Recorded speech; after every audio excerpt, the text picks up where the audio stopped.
Hello. Looks like we're live. Am I in focus? I don't know if I'm in focus. There. Maybe I'm in focus. Oh no, now I'm really out of focus. Oh no. Wait, I'm going to go away. I'm going to come back. Am I in focus? There we go. Now I'm in focus. I'm in focus. Mark's in focus. Nath's in focus. Everyone's in focus. And we're in the right places. I didn't check to see if we were in the right places before, but I guess we are.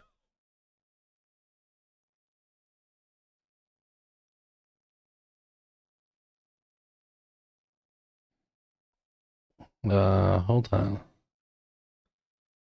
Hold on. I forgot to do something. Hold on a second. I don't know if I have you guys being captured. Hold on.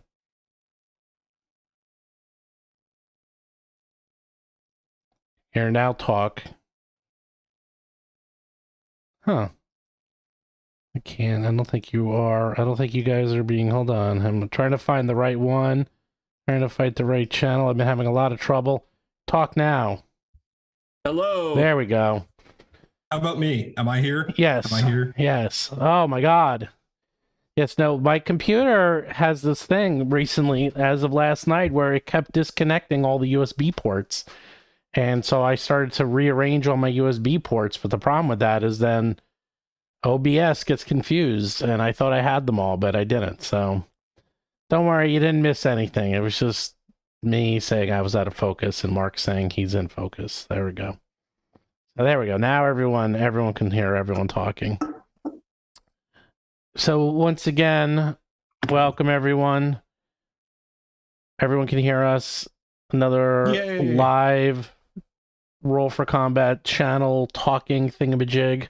This time we have Nath from Foundry, and we're going to talk about VTTs, but the funny thing is that Mark doesn't really use VTTs. Nath uses Theater of the Mind, but I've been using them for 12 years. I've used every one, including things you've never heard of. I use them twice a week, every week, so I have a lot of tips and tricks. So I at least will be able to help out people. Steven, you have the classic tips and tricks, but it sounds like Nath has tips and tricks for using them in ways that you wouldn't expect. So I'm more excited about that. Okay, well then okay, fine. Then I won't say anything. Tips, Steven. Thanks a lot. But that's me. I think that we need to have both of you so that we can have the classic tips for people who use them the way that like 90% of people do. If you want, I want to hear about Nath's tips, but I'm not sure how many other people do that are like me, but I hope there's a lot that'll be interested in both kind of tips. All I know is, I say you say that, but all I know is I have Eric Mona himself, who, when he plays with me, is always like, damn, man, this is impressive. I don't need to do anything. I am impressed by what you've done when I played with you. Oh, that's right. You played with me too. Yeah, it's very impressive. Yeah. I just personally wouldn't use it because of the fact that I don't want to have to do that much as a GM. It would throw me off my game, and I don't care if my players say, wow, this is impressive. Look at all this stuff that you've done, because I don't have the mental bandwidth to be doing that. I want them to have to do it themselves. There's definitely like a balancing line that you can easily fall into this pitfall where you have all of this automation that you're trying to manage. Even when you're not using automation, there's stuff that you have to try and sort out for the virtual tabletop that it can be a serious distraction if you're used to running a game where you just sit around and your players imagine what you're telling. But there are some ways to make it work that remove that impediment. Yeah, well, I'll get into it because I think I have a balance, because I'll get into it. I automate not as much as you think. I am one of those that automates the most commonly used items, and that's about it. And I'll explain what I've done. And you just said you automated everything. Now I'm curious. Well, I automate everything that people use. Okay, here's an example. Before I don't want to get into the topic. We got to let people come in and stuff. But Microsoft Word has 10,000 things you can do, but 99% of people use like 5 things. So I do those 5 things. That's it. I don't automate everything. I automate the 5 most common things. And that's it. That's what I automate. And everything else is just pictures, and I'll go into exactly how I build out my my games, because I've gotten it down to a science after doing it. I looked it up. I think I've had something like, it might be over 1,000. It's pretty close. It's probably over 1,000. Just the actual play podcast, we have almost 500 games, and that's just Roll for Combat, and that's sessions. So I have almost 500 sessions. So, and that's just the ones that publicly, and that's only been around for 5 years. So, and I was playing before that, so I probably have over 1,000 game sessions. But once again, first of all, Battle Zoo, Eldamon, Kickstarter. 1 week. I don't even know if we're going. Oh, I'm much louder than everyone. All right. Well, I'll bring myself down. There, I bring myself down a little bit.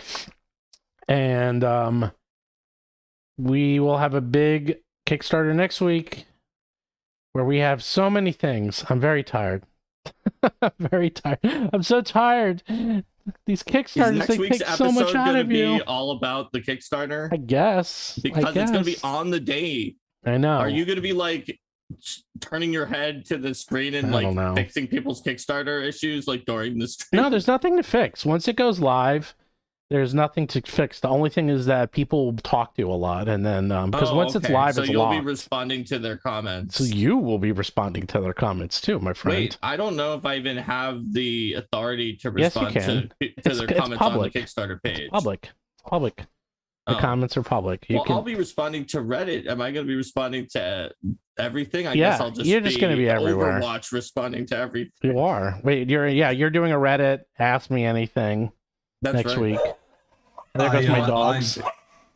I firmly recommend leveraging use of Windows 10 Fancy Zones if you're a Windows user. What's that? Fancy Zones? I've never heard of that. Yeah, it's a power tools thing that lets you put windows in like key defined regions of your monitor, so you can have multiple windows open and see all of them like a closed circuit television kind of display. Cool. Huh. I just have multiple monitors. I just have them all over the place. Very carefully put my windows in different places on the screen. Yeah. So. I also have multiple monitors, but Fancy Zones does come in handy if you're a Windows user. If not, use Gtile, which is what I use. It's cool. I'm on a laptop, so the screen is not huge, and I don't have another monitor hooked up to it, but that lets me like be on the couch or wherever I want to be at that particular time. So I didn't bring them up because they're at 100%, but I brought myself down. So how's that, Lee Fuller? If I'm still too loud. Well, you're like, how's that, Lee Fuller? Wait, how about there? I'm about the same. I should be about. I'll bring myself even down a little bit more. There we go. Okay. I should be the same level, if not a little lower than them now. And if not, then magic. I don't know what to say. It'll be hard for them to tell if we don't actually talk. Okay, let's all talk together. True. Everyone talk together at the same time. I see the levels. The levels are almost the same. I'm talking at the same time as Steven because he said to talk at the same time. All right. There we go. Yeah, sorry again. Shenanigans going on. I have this thing where, and this might happen today. Well, I guess we'll find out. Where everything disconnects. I guess we'll find out if that happens. Don't jinx us. I know. I hope not. You have to. It's a mind over matter thing. You just have to believe that everything is going to stay working fine until the end of the stream. Dude, man, this is all. I'm Mr. Technical. This is what I did for a living before this. I started out doing presentations for Fortune 500 companies. And I can tell you stories that you can't believe. I've seen it all. I've been in a building that was locked at 4 a.m. during a fire. I have seen so many things you can't imagine that can go wrong. And these are with like big companies like Citibank and Disney and like major corporations that I'm doing here. And back then when I was like 23, so there'd be the CEOs of all these companies and just me running all their audio video for these gigantic presentations. So anyhow, so if you want to go, just Kickstarter at rollforcombat.com. We got tons of things. We got 48-hour free gift which I know is controversial. It's like some people don't like it. I don't know why anyone doesn't like having something for free. I think that the reason that some people don't like early bird special tiers or free gifts, and the early bird special tiers are probably worse for this. That I don't like. That I don't like. Yeah, if they want to be a sort of a perfectionist or collector and feel like they got it all, then they're dissuaded to buy into it after that time because they didn't get the thing, even if it wasn't that much of a thing. Yeah, so it's sort of put put like take off the shine on the patina of a tier that's like, this is everything. It's like, well, it isn't, because it didn't have the early bird or something like that. Well, we're gonna do some weird things this Kickstarter that no one's ever done before. We have actually a lot of weird. We always do weird stuff. I'm Mr. Weird. I don't understand. Well, I think it's because I have, as I was saying, my experience is advertising, so I'm always coming up with things that no one else has ever done, or at least try to. And we came up with a whole bunch. Like you heard it here first, folks. If you buy into the Eldamon Kickstarter, Steven will come to your house with ice cream cones for you. Okay, I don't mind. I mean, Steven, as long as your house is Gen Con and everyone's there, I will bring it to your house. If you expected me as your co-host to be like, no, you're not Mr. Weird, then you made a bad decision. I know I am. You're definitely Mr. Well, Year Weird. of Monsters. Come on, no one's thought of that. It's like, why has no one thought of a year of content and then also sharing with Foundry? That was like one of those why didn't anyone think of that? It's so... Yeah, I'm wondering why Paizo didn't think of something where you pay them an amount of money and then every month they give you like an adventure path or something like that. Yeah. I mean, I think they could call it a subscription. I know. Well, this isn't even a subscription. It's sort of like... I know. It's you pay once. It's a one type. Yeah. And you get access along the way with Foundry and like the dev it's like a magazine videos where you get to talk and help design what's going to happen with it. So yeah, I know it's Foundry. pretty different. I was making fun of you. Oh, okay. I know. I thought. I mean, you guys liked it. So Nath, explain to me, because there's so many volunteers. I never know if I'm talking to someone who actually works at Foundry or a volunteer at Foundry or just a fanboy of Foundry. It's like there's a lot of Foundry people. So who is who? Why don't we help with that first? Because that would be helpful for me. So I'm Foundry's project coordinator and actual staff. Our actual staff is pretty small. Our team's only, I think we're 9 people now. That's not that small. Yeah, I think we're a 9-person team, and we have 4 coders, one of which is part-time. And we have, sorry, I'm discounting Andrew in there. Andrew is obviously the company owner, lead dev. He does all of the things. And as his kind of second, I do similar. We have a pile of coders and we have a pile of support staff that basically do. The coders are focused on the core software primarily. We have Kim, who also leads on the D&D 5e development. We also have our support staff. What the support staff do, we answer customer support emails, interact with users on the Discord, publisher interactions, stuff like that. Write internal content for adventures. So it's a small team. The people that deal with Pathfinder 2e on Foundry, they're completely separate, unpaid. They're all volunteers. They developed the system on their own. We had no involvement with it other than, sure, yes, this is fine, approve it, put it on the package repository, and otherwise we mostly keep our hands off. With the recent Paizo partnership, it meant taking a more active role in communicating with those developers, making the system official, and working to, I'll say, bridge the gap between Paizo's understanding of what the system is and what our intent is. Because, how very politic. Yeah, it's one of these things where, like, people probably don't realize that publishing companies are publishing companies. They're not digital, mostly. And of course, Paizo does have some digital products, but the majority of their company and the way it's built is largely publishing oriented. So when it comes to understanding stuff like digital content for a virtual tabletop, it becomes there's a lot of need to explain to people who are focused on the publishing industry why we need things like the layered Photoshop files for maps to build the content and things like that. And there were some growing pains there. I think there'd be growing pains with any large company that we're dealing with. But the volunteer team over at the Pathfinder 2e dev community, absolutely fantastic. Some of the most crazy and just really motivated coders I think I've seen. Mm-hmm. And they're all of them actively refusing pay for work on projects because they have full-time jobs coding. So this is a passion project for them. They actively request on their repository that anyone who would like to reward them for their work make donations to local food banks in their name, animal shelters, that kind of stuff. It's really just a really wholesome, really cool community. So now we're about 15 minutes. I always let about 15 minutes go by and then let everyone get in. A few things. First of all, do like the video. Whenever we get 50 likes, we always make the guests do something. Usually kind of silly. We got 70, 80 people watching. We should really get 50 likes in like 5 seconds.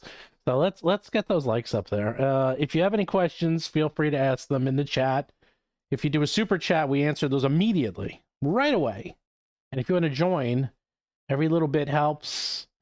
Makes it so we can give you guys Foundry modules galore, because we have a lot of Foundry modules, I'll tell you. Everything we do, we've been doing in Foundry. And since I have a programming background, I actually do help out quite a bit with some of the coding. I basically go in and help clean up after it's been set up by the Ians. But I've also been making all the icons recently. But anyhow. Cool. So any questions, let us know. Now, let us get into it and talk about tabletop tricks for virtual tabletops. So first of all, every virtual tabletop, and we're going to talk a lot about Foundry, but there are others out there. And look, people use what they're comfortable with. But the one thing I will say about Foundry that I really do like is that it's cheap. I think it's like $50 and you get it forever. Which is kind of insane as opposed to a subscription service. It has gargantuan amounts of modules, so whatever you need, you can pretty much find. You can buy premier content, like we sell the Battle Zoo Bestiary and the Dragon Book, and that will give you, the content right in there. And also, it looks just gorgeous. It just is the most slick virtual tabletop I've seen. It's like a lot of these virtual tabletops, some of them are older, some of them are 10 plus years old, and it's very hard to update them. And I do like that Discord uses a public model where they have a lot of public programmers, they have public repository. So the system is always being updated and maintained continuously. And that's kind of the way we work too here at Roll for Combat, is that we kind of do a lot of crowdsourcing as well. And I like the crowdsourcing method quite a bit. As long as you can maintain it and corral it, crowdsourcing is fantastic. Linux is based on crowdsourcing. There's a lot of things nowadays, and the crowdsourcing concept is not unknown. And Foundry has used crowdsourcing to the fullest, because the problem with being something completely private is that if you can't get to it, then it never gets done. With crowdsourcing, if someone really likes Foundry and really likes Pathfinder, they can build Pathfinder tools because that's what they want. If someone really likes 5e, they can build 5e tools. If someone really likes cool Cthulhu, they can build those tools, and they just show up. So it's actually very well done. As soon as I saw Foundry, and I joined a long time ago, I saw the method they were using, And as a coder, I was like, "Up, I see what they're doing," and I joined right away. So tips and So tricks. we got over 50 likes almost right away. Oh my God, I didn't even see that. Okay, Yeah. well, we got 50 likes. Why don't we think of something that will make Nath do? Nath, do you mind doing silly stuff once in a while? Depends what it is. I have boundaries and limits. Okay, don't worry. It's not that crazy. We usually figure something out. But anyhow. Oh, actually, yeah, the Battles of Bestiary is kind of crowdsourced because we did use the RPG Superstar for the Battles of Bestiary. Mm-hmm. So who wants to start off? How about Nath? Because mine are more traditional. And I'm sure people are going to be like, oh, Steve's traditional tips and tricks.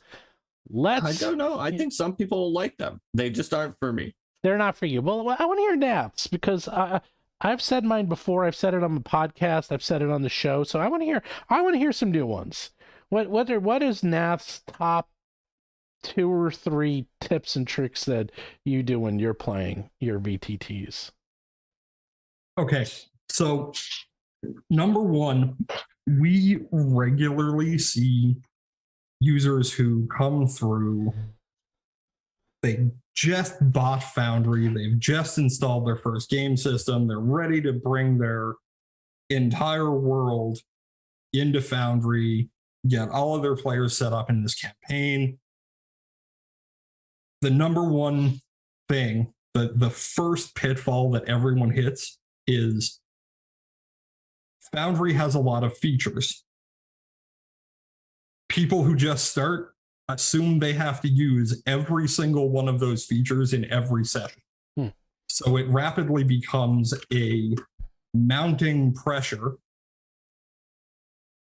for DMs and GMs to prep way over and above what they need to do. Ian, you finally subscribed to the channel. Ian, by the way, helps make our Foundry modules. So I'm just giving him a little crap right there. So anyhow.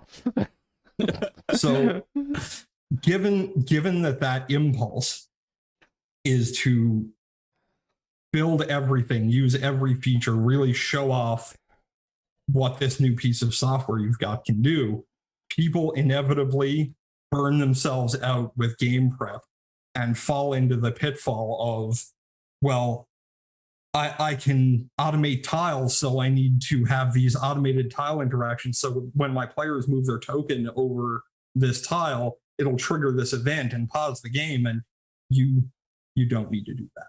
Right. Yeah, I actually completely agree. Is that it can do so much, but much like I was saying earlier with Word and Excel and any of these code and Photoshop, I mean, you don't need to use everything, and you're not going to. Like, start off with a map, and I would probably say figure out how to get characters in, and probably maybe combat. And even that, you don't even need to automate. You could just do regular die rolls for that. So for years, I ran a variety of games in a variety of ways, largely supported by IRC, which those of you who are approximately in my age range will know as a precursor to Discord and a 100% text-based chat engine. It still exists. There are still IRC servers out there. I know people still using them to roleplay. Well, there's a huge community of play by Discord on the Roll for Combat Discord. We play hundreds of games, and that's just text. And the thing to take away from people who run games like that is you don't need a lot to do. You don't need a lot of features to make your game feel feature rich. And for the record, I'm not immune to this pitfall either. The first, I'm gonna say, dozen sessions of games I've run in Foundry VTT were just constant of, I'm taking 30 hours to prepare for this 4-hour session. This is ridiculous. And trying to find ways to monopolize on all these new features that were suddenly at my disposal. And it's it's an easy trap to fall into, but it's one that you can easily avoid by taking a mental step back and thinking to yourself, if I were sitting around a table with these people, which of these features would actually get used sitting around the table? And honestly, for people who like voice and video chat is one, and the text log for rolling is the other. The use of the actual line of sight features and lighting, they look great, but they're not 100% necessary. All you really need is to be able to put tokens on a grid. And that's, while it's great to make use of the lighting, the features to make things really pop visually, you can easily end up spending way more time trying to make something look right than actually having fun with the game. Yeah, I would say that is exactly right. Is that, in fact, a lot of people in these play by Discord games, they use Foundry for a map, and then they take pictures of it to show where people are. And that's it. They're basically just using it as a token map. And that's really, like, back in the day, and I'm literally talking 12 years ago when I started with VTTs, you know, that's what they did. They were maps and dice rollers, and that was about it. And that's all you needed. You just needed the ability to roll dice. You still had to do the rules themselves. You had an area to see it, and you can share it. And that's really where you really, you know, had the power to play with people remotely. And that's all you needed to do. The thing is like, it can do a lot. And in fact, I don't automate that much. I know people are joking, and it's like, I don't have that many modules, but when I play, I'll tell you what I have for my games. I have, and I'm talking about Pathfinder specific, I have all the saves. I have on each character, when you click on your character, I'll have buttons for all your saves. So you just press a button and the save will automatically roll. I have buttons for all your skills. It's actually one button. You press the button and then it says what skill do you want to roll, and you press it and it gets rolled. And then I have buttons for all their attacks. And that's it. And, oh, and their spells. I have their spells too. And the spell just lists the spell. It just prints it out and does some rolling. But that's all it really does. And most of that is for speed. And the spells, actually, the most nice thing about the spell and the special abilities, you press the button, it comes right up. So I don't have to flip to a page, because I often will forget that my characters, they just turned level 13 yesterday. They have a lot of spells right now. There's a lot of special abilities. I can't remember them. Heck, they can't remember them all. So instead of us having to say, oh my God, how does that spell work again? I haven't cast it in like 3 months. You press the button, it comes up, we read it right then and there, and then we go. That's it. That's all my automation does. Everyone's like, oh, it's all automated. What makes it look cool is I do a button so that if you click on your character, you just press the button you need. You don't have to worry about like right-clicking on your character and like finding where it is. And that's it. And for me, I actually have the same buttons for any monster. The way it works is if I click on a monster, I have my own buttons that come up, and I can do the exact same things. All the spells, the attacks, and the saves come up. That is about it. That's all I really do. I do have line of sight. I do have lighting, but that's actually, once you get the hang of it, that's actually very easy to set up. I have sound effects, but the sound effects are mostly manual, where I press a button. Some of them are automated, like when dice roll, I'll have the dice roll sound go automatic. If you press a attack, I'll have the attack sound. A spell sound. I have a few special ones like heal. Like if you hit the heal button, it actually makes the heal sound. But that's only because I play an actual play, so we have sound effects and they're built in. Otherwise, that's it, and that's what I've been using for years. I don't go that crazy. I don't have it like where you're going into a tavern and there's music playing. I don't have like different, sometimes once in a while I'll do the weather effects just for fun. I'll be like, oh, it's raining, and I press the rain button and like, oh, it's raining, But other than that, I've been using the same buttons for years, and that's it. I just have these same buttons, and everyone knows it. And here's the secret. Those buttons I just described, I wrote my own. There's mods out there that do these buttons. So you can go and get a couple of modules And again, don't go crazy. Don't have to get 50, but there's a couple, I forgot which one. There's one that's really good that literally just brings up buttons for every action your characters can do, and you just press them. And that's it. That's That all would you be, need. I think, Token Action Hub. Yeah, token action. That's does it. that. Yep. And that's one of Drentel's, I think. Yeah, Drentel's one of the. that's an excellent one. I like that one a lot. That's it. That's all I use. People joke and like, "Oh, you're doing so much." I'm like, not really.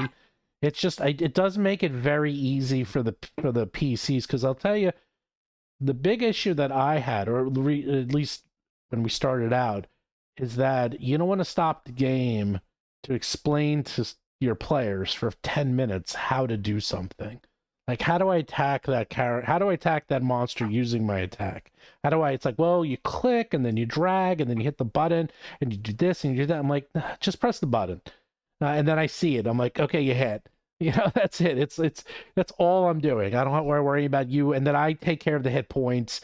Yes, I know I could automate it. I know if I have the attack go onto the monster, and then if it hits and you do full damage, it takes off the. I don't care. I do it manually. I don't mind doing it manually. And the reason is because if you do it automated, sometimes things get messed up. You miss things. The problem with automation is that automation works well unless the automation is not working correctly, and then you're automating incorrect information, and then it becomes a total mess. So I like to be hands-on for hit points. That's one of the reasons why, and I'm extremely proud of the PF2E volunteer devs for this. They drew a line in the sand when it comes to automating damage, in that it will calculate the damage for you. But you've got to pull the trigger as a GM to apply that damage. And going past that point, a lot of people have requested it. And certainly for like D&D 5e, there's a lot of mods that do apply damage automatically and stuff, but I'm a bit of a control freak as a GM, and I don't like having to trust that a computer is going to correctly apply the proper amount of damage I want during combat without me having to double check it. And if I'm going to double check it anyway, I may as well just apply it myself. So like, I'm right there with you. I am not a high automation person. I have had my mind changed on a few pieces of automation that the Pathfinder 2e system does that I initially opposed, just by virtue of the argument of its validity and the way they approach it. I started way back. The first virtual tabletop I used was MapTool, which you are probably familiar with to some degree, I'm sure. I think I still have it on my desktop here. And MapTool is great if all you're looking for MapTool is a map and ability to roll dice. It's perfect. You can get all sorts of stuff people have written for it to plug in. It's modular, much in a similar way that Foundry is, but it's showing its age, because when I used MapTool, I think it was like 2005, and they have not, like, they're still using Java as their base. It hasn't changed to a high degree in all this time. They improve upon it, but like it's still Java, right? Similarly with some other virtual tabletops, you run into this situation where they were written based on a particular code base, a particular programming language, and they got to a certain point, finalized it, said, this is our API and this is what our API is going to be. And we aren't planning to change that substantially. And because of that stop, it opened an avenue for software like Foundry to come through and go, okay, well, we're going to use a robust API. We aren't going to close it. There will always be new developments of the API, new features added, new stuff that our very broad community of developers can take advantage of.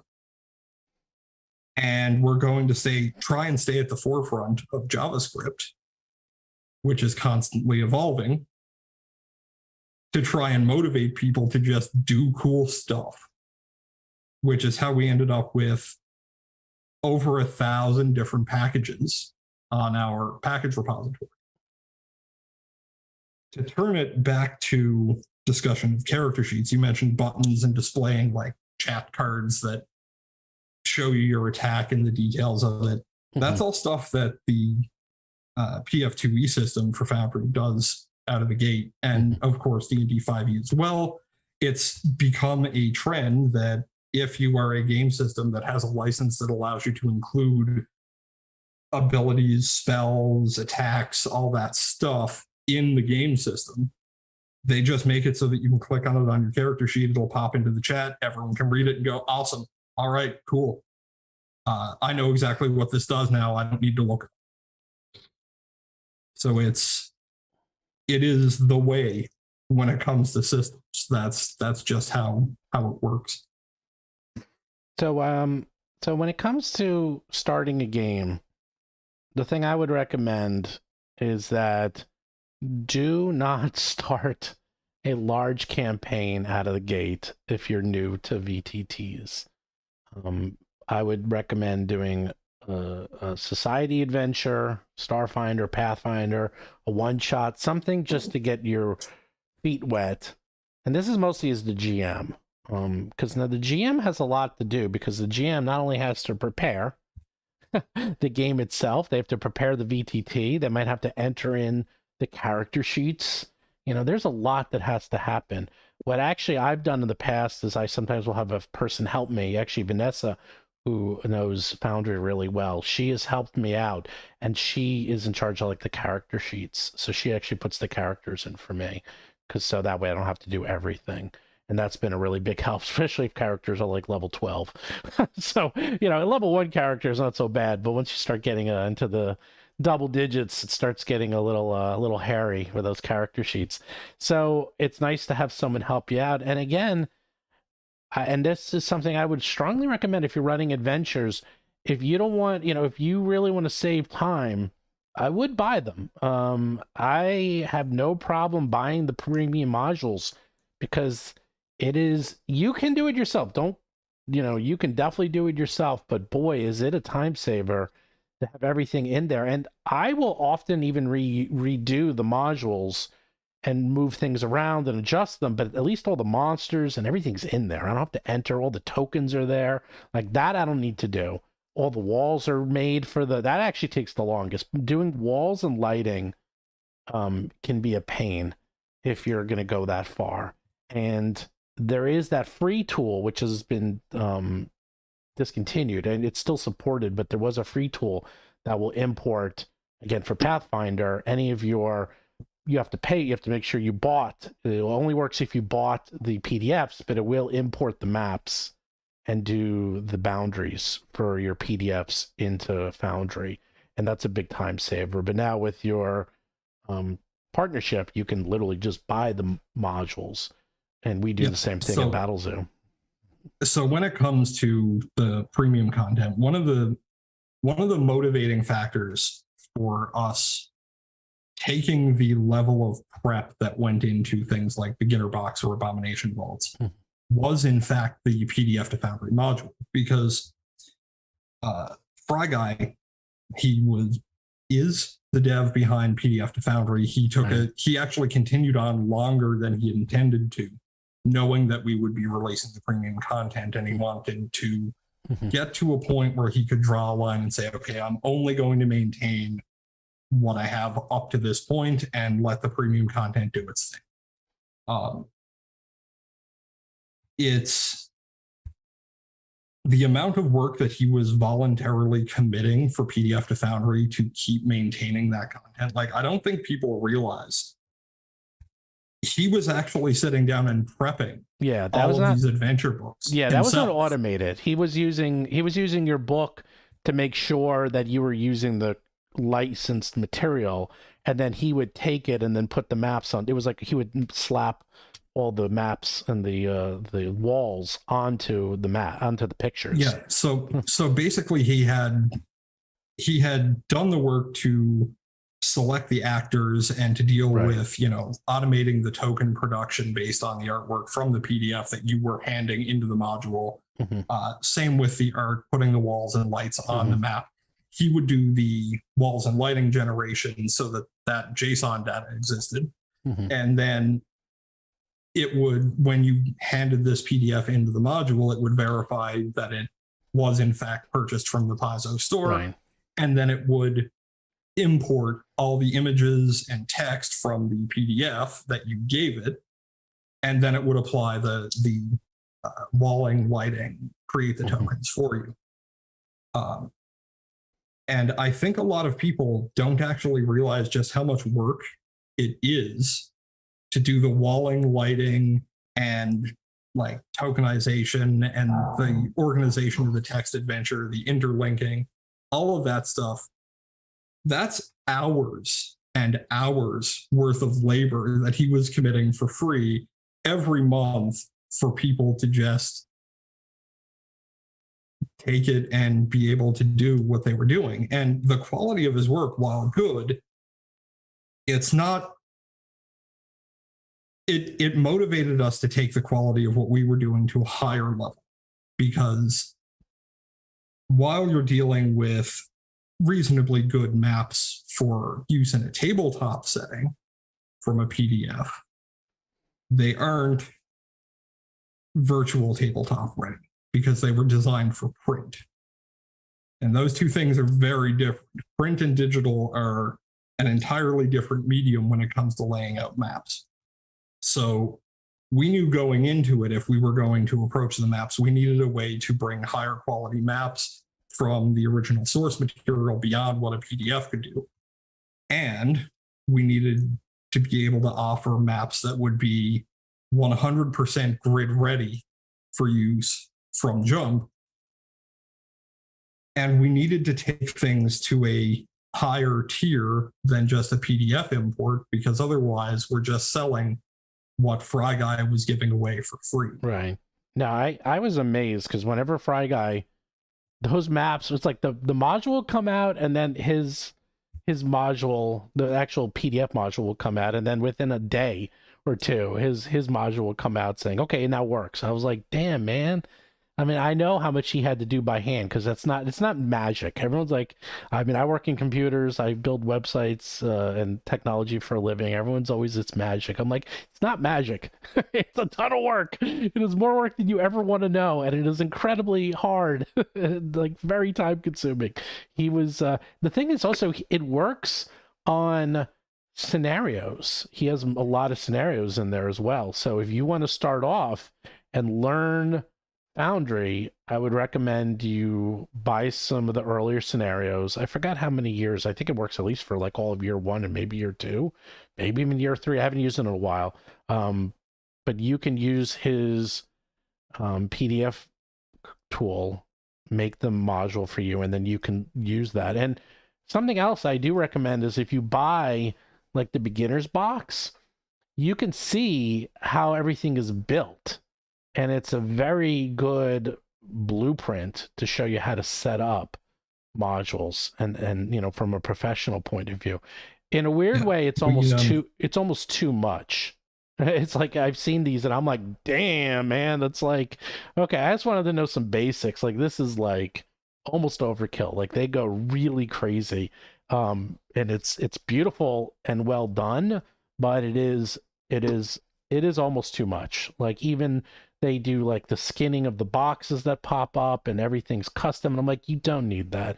We even said that on your show last week. I'm like, the default layout and design for Foundry is gorgeous. It looks amazing. It's very clean. It's very easy to read. You know, I give it a 9.5 out of 10 right out of the box. Like it is one of the best layouts and designs I've seen from interactive and information architecture. If you want to add to it, you can. You don't need to. Yeah, and that's one of the motivating factors when we had the opportunity up here to do beginner box.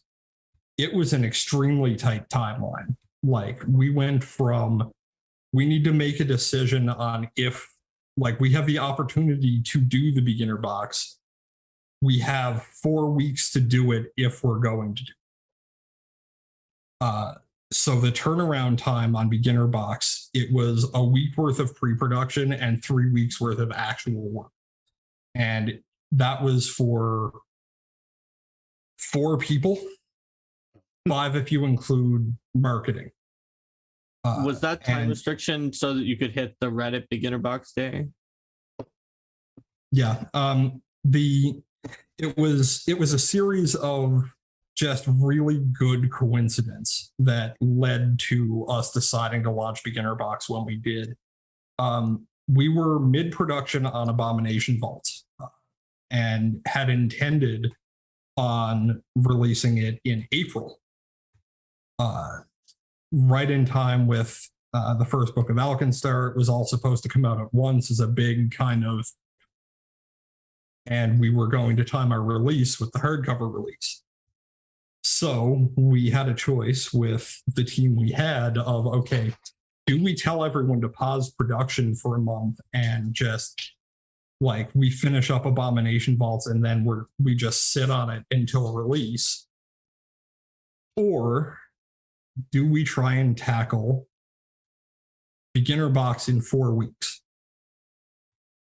And the end result, I think, was amazing, and it worked out very well. And it just happened to coincide that for a variety of reasons, the Pathfinder 2e subreddit decided they were going to do this Beginner Box Day thing and announced it, I think, a week before we made the decision that we were going to tackle it. So it was just this nexus of coincidence that led to us going, okay, so we need to prep a video and reveal that we're doing this and the partnership all at once. And we're going to announce that 10 days before Beginner Box Day.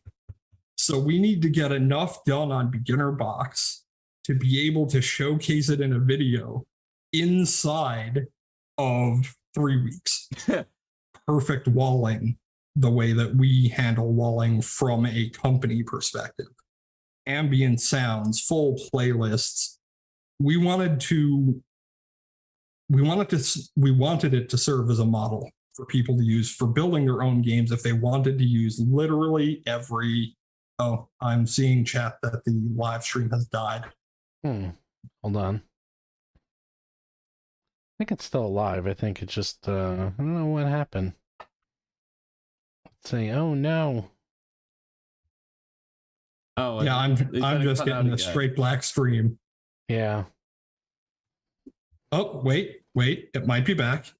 I can see myself on YouTube. That's disturbing. Mine is always back in time unless I refresh.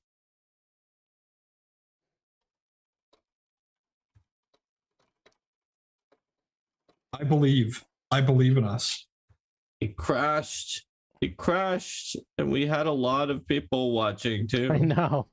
Like our record. We had like almost 100. Now it's Over down to 100. 30. Yeah, because it crashed.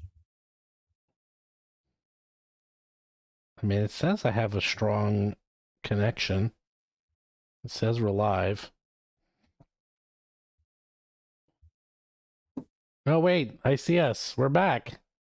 We're back, everyone. Or the remaining 1/3 of people who stuck around. Maybe it's just a bunch of people who are now continually refreshing and it's causing. Do something. As I was saying, do something on the Discord. Say, hey, everyone, we're back. Yeah. As I was saying, for those rejoining us, the Beginner Box module was focused a lot around showcasing Foundry features. And it was indeed a let's see what we can do to most emphasize that and serve as a template for people who want to build their adventures this way. But at the same time, not every game needs all of that. And people need to recognize that the amount of work, like that was 3 people who professionally design content working with Foundry to build its features in the way that we could do everything. So I handled the CSS for the journals. It's not great. I'm not a coder. I'm not a CSS genius. Cora was on journal production and actor production to make sure that everything was in line. We brought in Narky to handle the maps. For those of you who know Narky from the community, he's one of the community map makers who really made a name for himself. And then, like, we had Andrew doing code work to make the adventure module package work and stuff like this, just to drive this feature-rich experience and get it done inside of the time period we had. But I really do need to drive home the point that while something like Beginner Box and something like even Abomination Vaults or Alkenstar or all of those, while they do drive high quality over everything else, for your own game, when you're just sitting around with your players, if you're running homebrew or if you're running like a theater of the mind game, there's a lot you can do with a virtual tabletop that you don't need that degree of quality for. Yes, but can you do plushies on a virtual tabletop? Hello. I'll put Cody on it. I'm sure he has some ideas. I hope so. Because we have our little Eldamon. I'm the theater of the mind guy. So, Nath, why don't you Well, actually, let's take a break while people are going in, and why don't you talk about our new reveal? Because we've revealed some things. That is the longest Mark has ever gone without talking. That is a record. In fact, I was talking about the stream being down. Well, no, I meant before that. I think we went a good half hour before you said anything. But that's true. While people are trickling back in, you can talk about the Year of Monsters. I was just listening carefully to all the things Nath was talking about, the interesting business side things about the Beginner Box and other things. So in Year of Monsters, we've revealed the 11th of 12 ancestries. It is Mimic. So take a look at the art that Stephen has probably put up by now, but I don't know because I'm always behind on. Yes, he has. Look at that. It's a Mimic. So sometimes Mimics just want to join up with adventuring groups. It mentions in their ecology, they're neutral, they're not evil, they live in the dungeon, they don't get along with other mimics, and they sometimes just want to talk to people, even if they're their victims before eating them. And some mimics, and they quickly realize that having a strong adhesive that kind of sticks them to the ground and makes them move at like a 10-foot speed is not sustainable in an adventuring group. So mimics are very protean. They can sort of morph their bodies and change what they're like. So they become less adhesive so that they can actually move along with their adventuring friends, and they go on adventures together with non-mimics. And so that is our 11th ancestry that joins in with demons, gremlins, intelligent weapons, opening or closing their octopus plush to show the appropriate color. Well, anyhow, since people are still saying they have issues here and there, which is annoying, because I see it, it's like it says it's nice and green, 2,680 KBS. Is it because of the fact that, do you think Lee Fuller is behind the other viewers? What's that? No, I just don't think. I think it's just. But because some viewers are behind by a certain amount. I'm usually behind when I pause for a while, so I'm not constantly streaming it in the background. I'm actually gonna try it on a different platform. I guess we lost over half of people again, and so it probably is another issue, and it's not just a few people. Well, I'm gonna try it on my phone. Get it together, YouTube. Get it together. I'm gonna try it on my phone. People said that they went on a YouTube. They did a search to see whether or not in the moment YouTube being down was high on people's Google search, and it was. Okay. Good channel. Good time. YouTube actually is working fine on my. Oh no, actually, I'm looking at my phone. YouTube is being mean to us again. I know. This actually has never happened to us. We've actually never. I know had, YouTube has actually been pretty stable. I've actually Overall, never had just issues with not our, right now. with our stream, like ever. Yeah, even I'm having issues with the Boo. What are you doing, YouTube? Why are you doing this?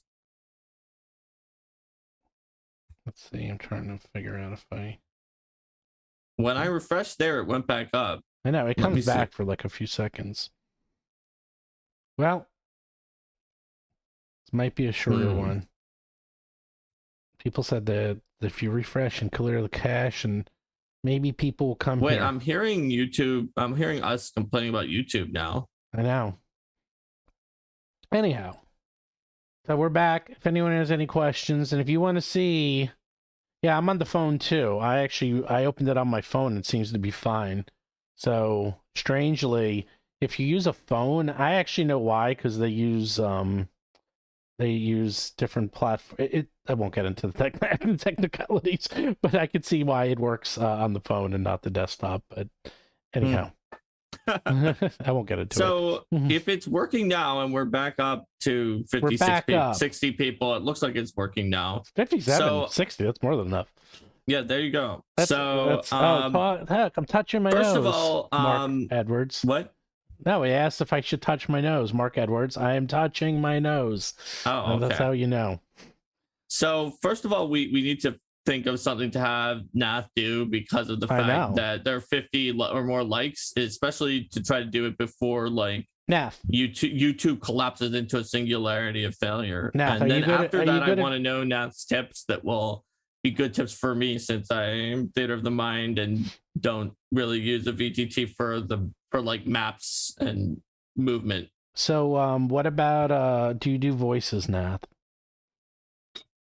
I have been known to. I'm in fact doing one right now. I mask my actual accent when I'm speaking on a live stream or what have you. Those who watched the Beginner Box and Abomination Vaults live stream, where I was playing the Cobalt Scrapper, will know that Scrapper had a fairly unique way of speaking, and that's what my voice actually sounds like. More or less. All right, here's the silly thing we can do. All right, here we go. Take a look. We have all these different Eldamon. Which voice do you think it would work best? Oh, good God. Voice one of them. You have the dolphin, you have the bat, you have the cat, you have the squirrel, and you have Ice Otter. I tend to gravitate towards snake. And snake. If I'm going to do voices, I tend to gravitate towards voices that are somewhat similar to my native way of speaking. So I can do like vague Irish, vague Scottish, vague like. Who would be Scottish Irish, Mark? And like none of those really fit with those plushies, I don't think. Oh, I disagree. I think the cat would work well with a Scottish accent. That was a bad accent, but it's better than nothing. That was like Scotland by way of like. That's right. It's a Star Trek Scottish accent. I will call it a brogue light. I'll take a brogue. I'll take a brogue light. That's good. Oh, that's awful. That's awfully good. So someone in chat is making fun of me for my. Some of you might know that I've been developing a game system of my own for years, and it is a non-dice oriented game system. And one of the Ians is saying that you need, for the 50 likes, you need to make me implement dice in my game system. That's mean. Even I won't do that. That is cruel. That is cruel. Let's hear the voice. I'm very curious to hear a real voice. It's so hard to choose. You could just say, you could tell this is a cat. He's made out of gems and crystals. He weighs like 60 pounds, 50 pounds. So if he jumps in your lap, it's like dropping 5 bowling balls on your lap. So you got to be careful. What do they do? Why you're saying I'm heavy? You're not heavy. I'm not heavy. You're not heavy. You're just well loved. Coast of Nova the Scotia. East Coast of Canada. Yeah. And sits in the middle of the North Atlantic. It was populated originally by a really weird mix of Portuguese, English, and French sailors, Mm-hmm.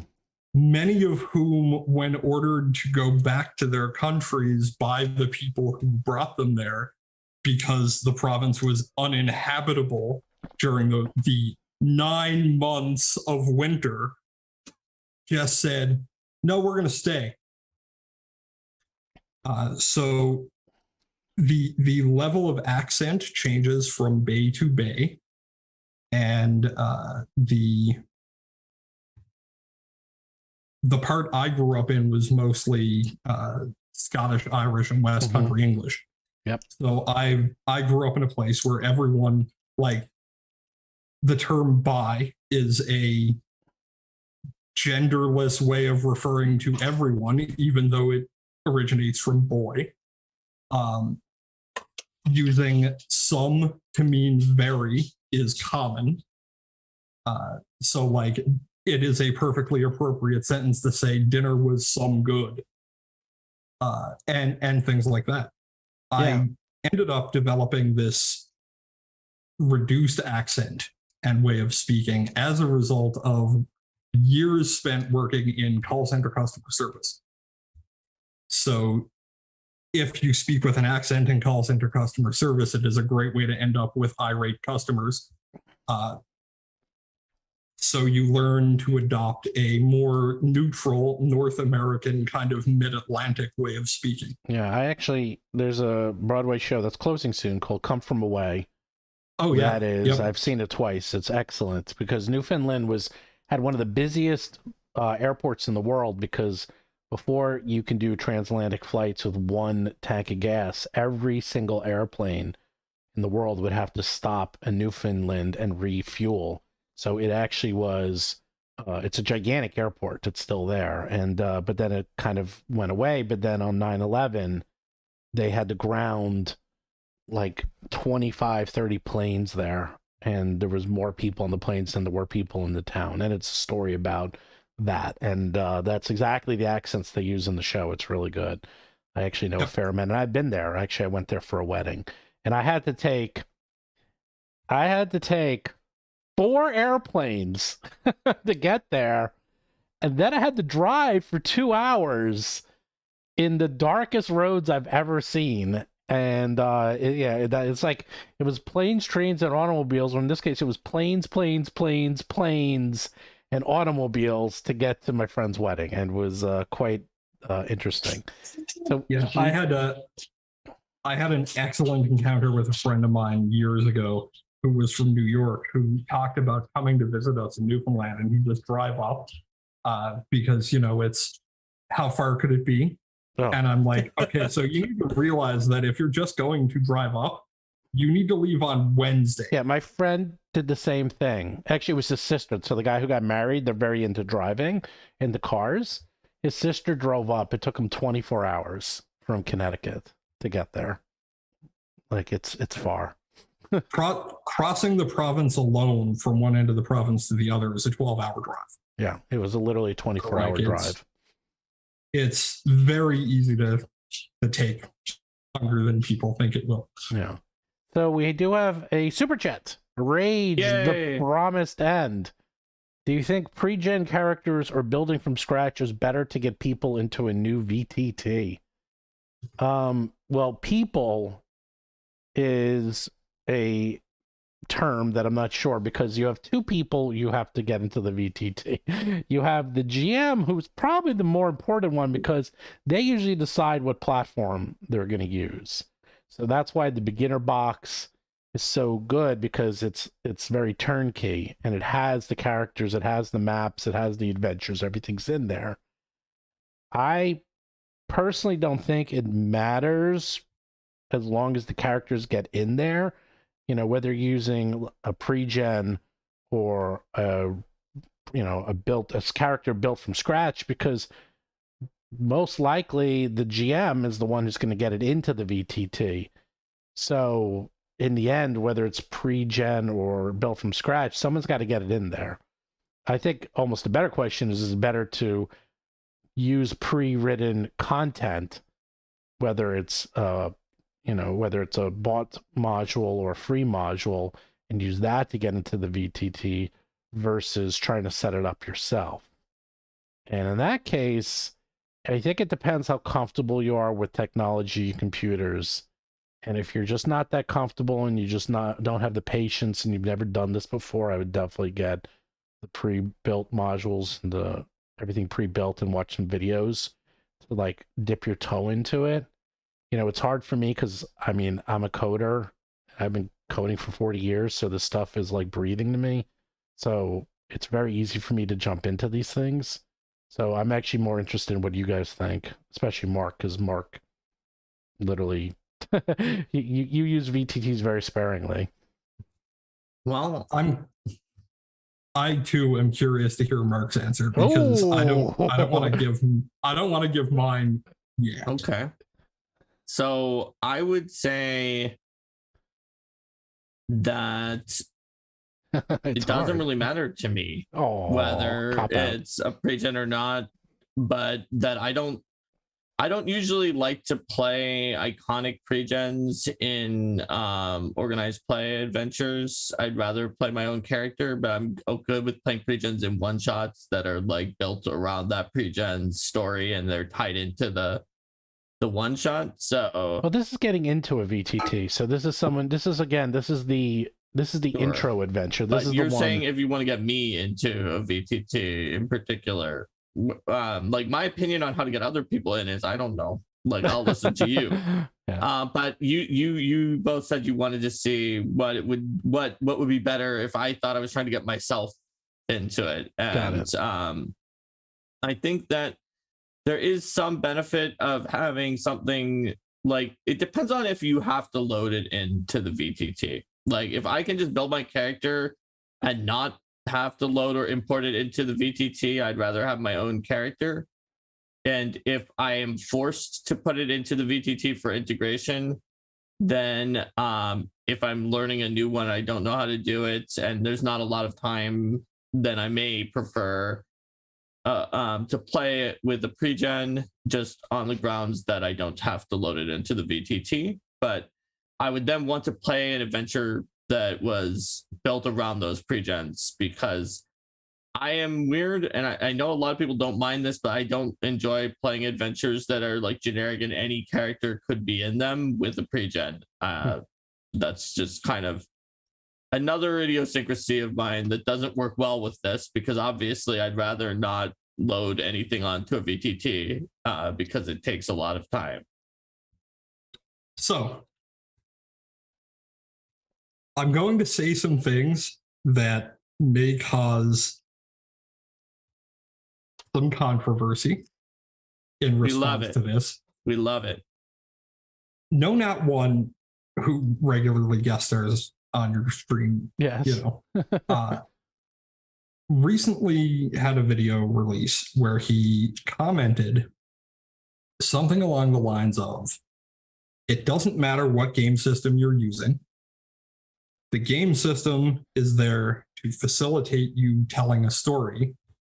Don't let the rules get in the way of the story. And I think that largely summarizes my opinion on the best way to get someone into a virtual tabletop. So, Mark, you commented on the time required to implement characters or what have you in a virtual tabletop setting. Stephen, you talked about the benefits of pre-generated content for fast uptake. I will say, and this is the reason this is controversial, is because it's coming from a representative of a virtual tabletop company. You don't actually need your character sheets in Foundry Virtual Tabletop to do things. Yeah, that's sort of what I was saying too. Yeah, that's true. my first forays into Foundry VTT, because I'm designing my own game system, I didn't have the character sheets supported in the system. I didn't have any kind of anything. We were literally just using the map features and token placement, and I was having my players, because my game is card based, I was having my players literally just tell me what card they pulled off the top of their deck or played out of their hand or what have you, and doing the math in their head and telling me what the margin of success was on an attack or everything. None of it was virtual tabletop. When it comes to the question of, do you think a pre-gen character or building from scratch is better? It's not specifically virtual tabletop oriented. It's what is going to suck your players into the story more. Picking up a character someone already wrote, which has preconceived ideas of personality and what their motivations are, or having that person create a character from scratch in their own mind with the personality they want to give it, that they're going to expose to that story. Because game systems aren't what keep players interested. Story is what keeps players interested. And you can do whatever you want with a story in a virtual tabletop setting. Anything that your mind can snap to, whether it's virtual tabletop or sitting around in a tabletop setting where you're actually physically there, it is entirely in your purview as the GM what happens. So when it comes to pre-gens or not, I am 100% in the camp of don't use pre-gen characters. Get your players to make a personality and then have them make a character sheet. Yeah, actually, All right. I it's funny. Until you said it, I forgot.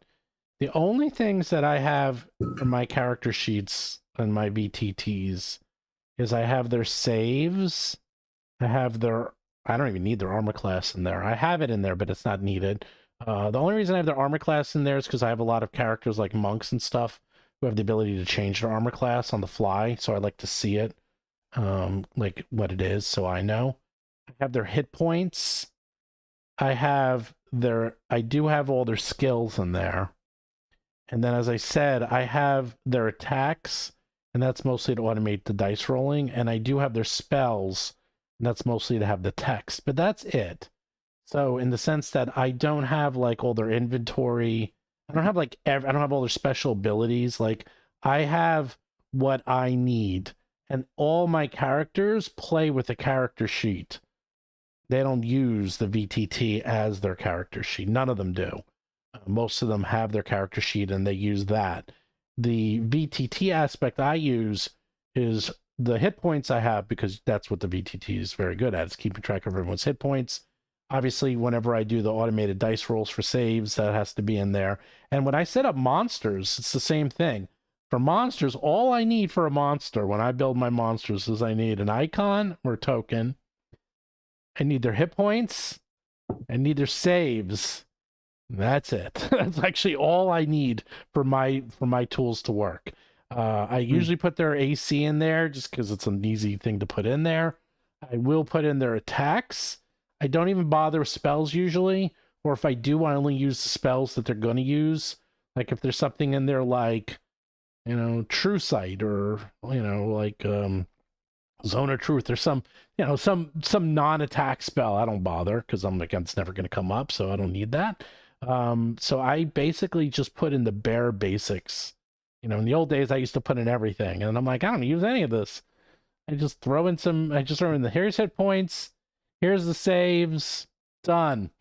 You say it's the bare basics, and I guess it is compared to everything, but out of all the people on this particular show, you put in the most. I'm halfway in between the two of you with what I will voluntarily put in, because Nath, you were saying that like you did everything like offline almost.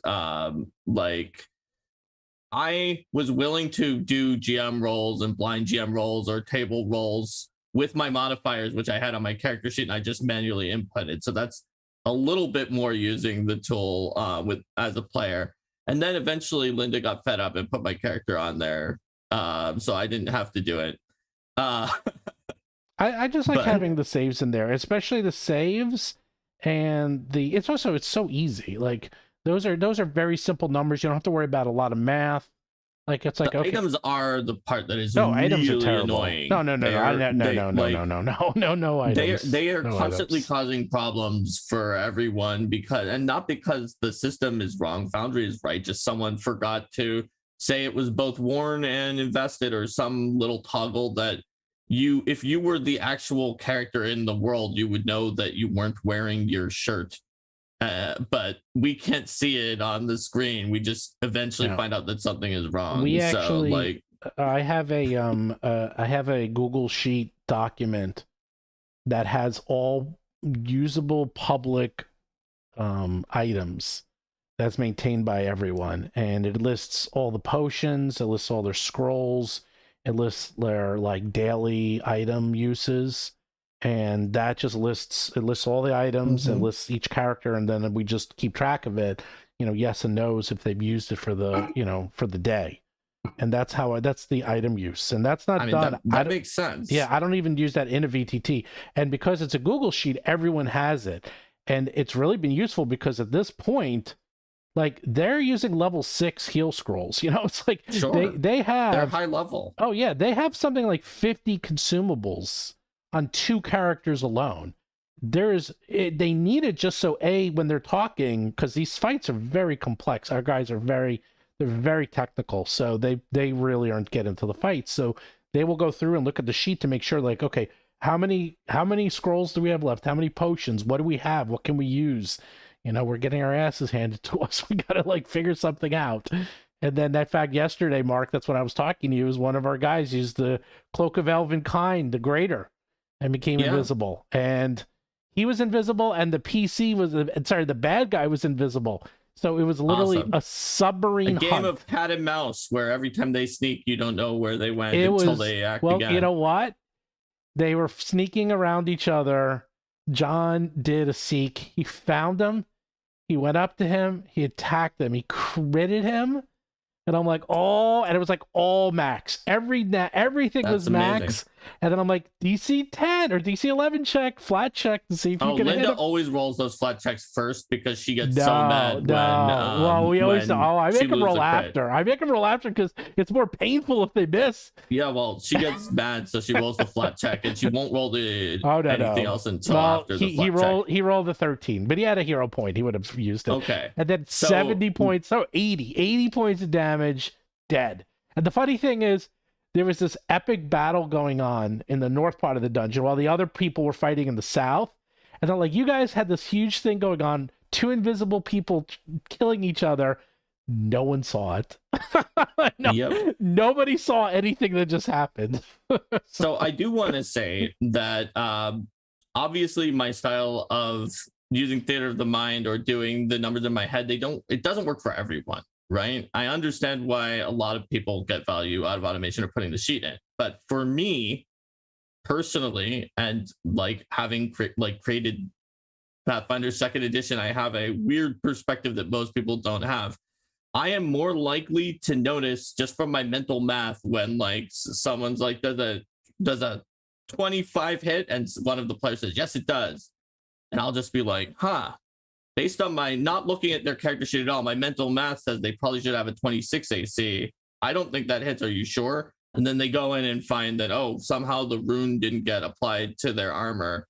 So like, I am more likely to, in my head, have the number correct than the actual system is because of user error, not because there's any problems in although there was once a glitch that gave the swashbuckler 14,000 AC.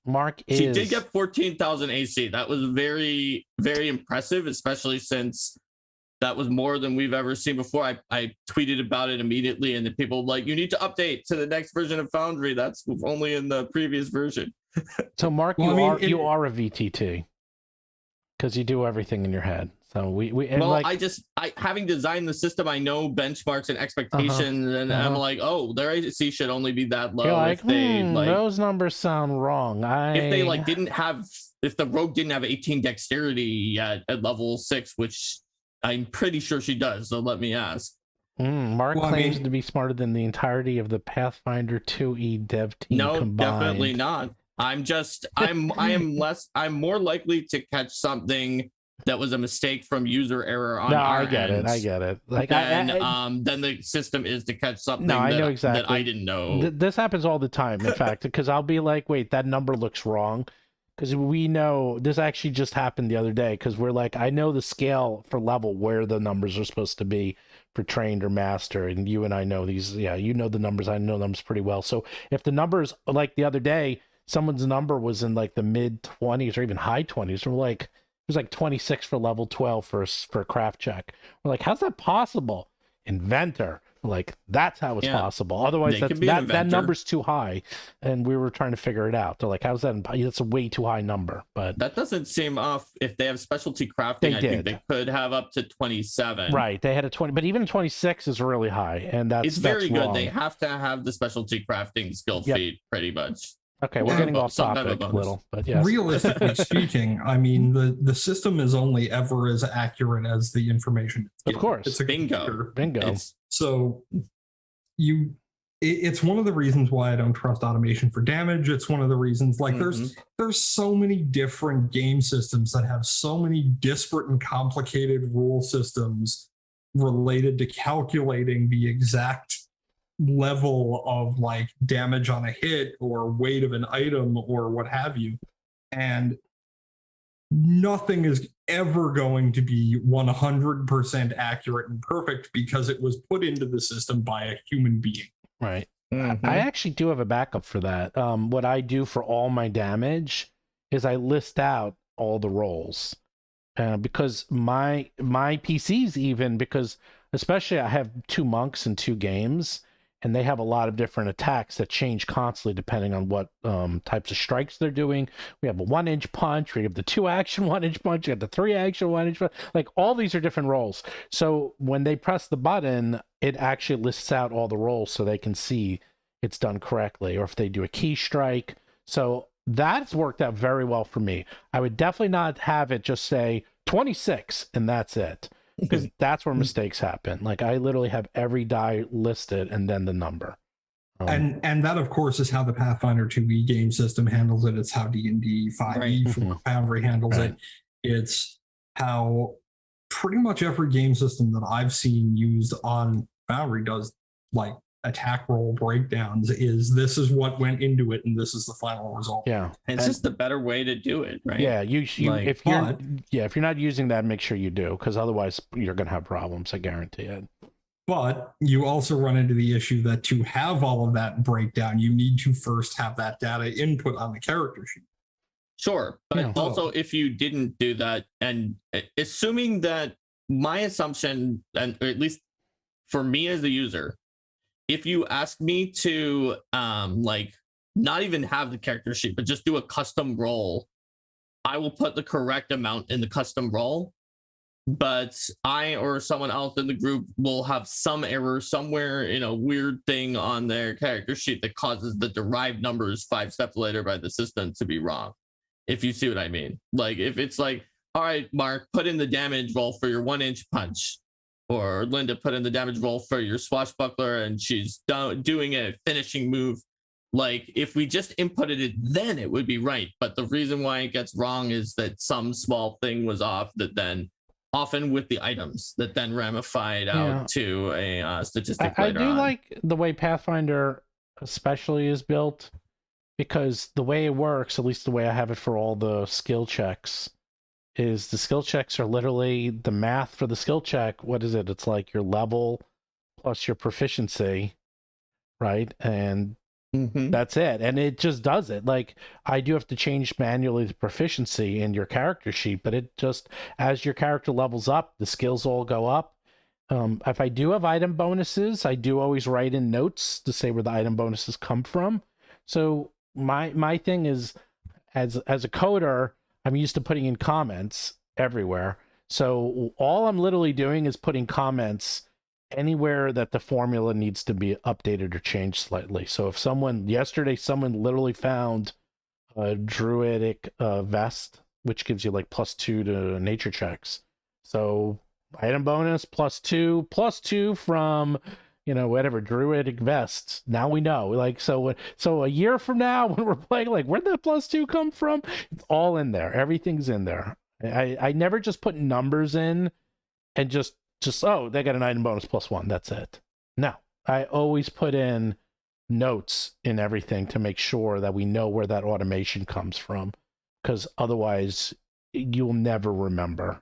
And if you're not putting in good notes in all your character sheets and all your roles, it will come back to haunt you, trust me.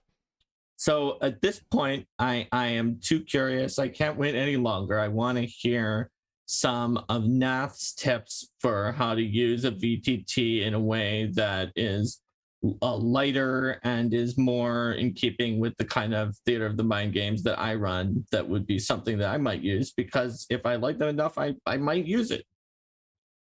Right. So the way I feel best for coming at a virtual tabletop from the perspective of a GM used to running everything theater of the mind and working in like a very tabletop in-person setting is to effectively just think about what you would do to do the same thing in a physical setting. If your players would bring their own character sheets, have them bring their own character sheets. If you need your players to roll, trust that when they're rolling, I mean, obviously this changes based on what your player group is, but if they're your friends, if they're people that you play with regularly, just trust that when they're rolling, they're not lying when they tell you the result. And with your particular head math for something like Pathfinder 2e, where you can just go, no, that number sounds wrong, that's really easy for you. But it is very important when coming at a virtual tabletop from a theater of the mind setting to remind yourself that it doesn't need to be automated. The goal is to tell a story with your friends together in a way that happens to have some randomization and logic to the rules. So you can abandon things like fully fleshed out character sheets if you want to. You can abandon things like line of sight on a map and just throw the map down, put the tokens down, and as you want to reveal tokens, if you are going to do combat in a way that shows tactical usage, just reveal the tokens you want to reveal and hide the ones you don't. You don't need to use walls. You don't need to use lighting.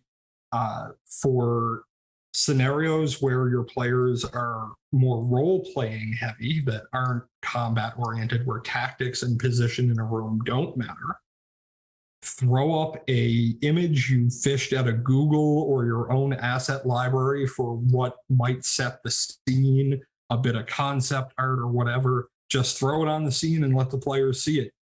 Put on some music if you want, if you would in a tabletop setting. Otherwise, just the level of prep you need to do is minimal. You can put an image on a background in Foundry in about 10 seconds after finding the URL from anywhere. Save it, upload it, done. And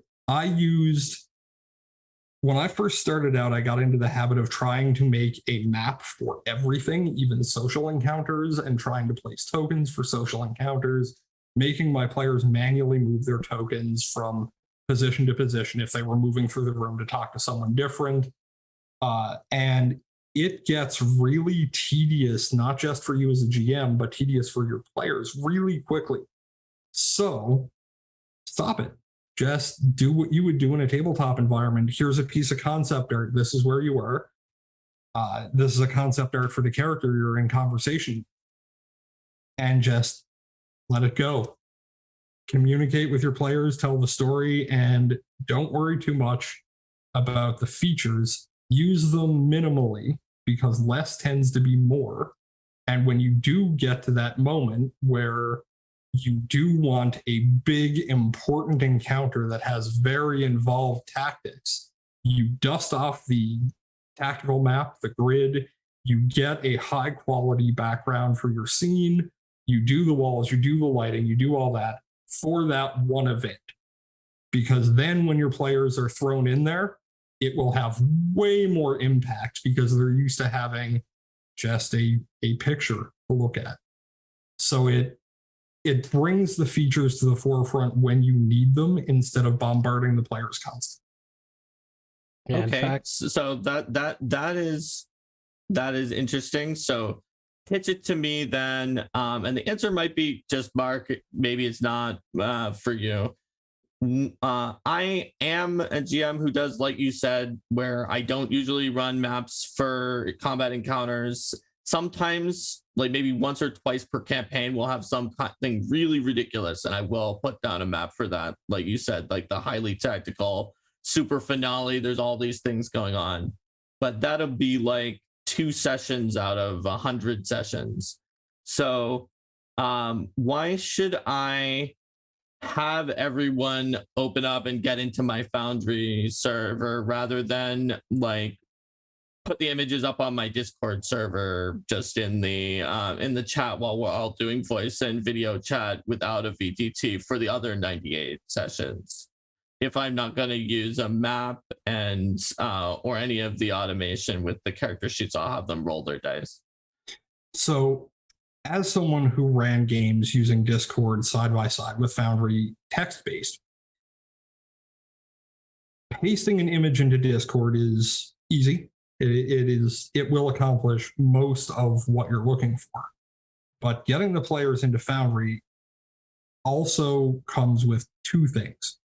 One, it keeps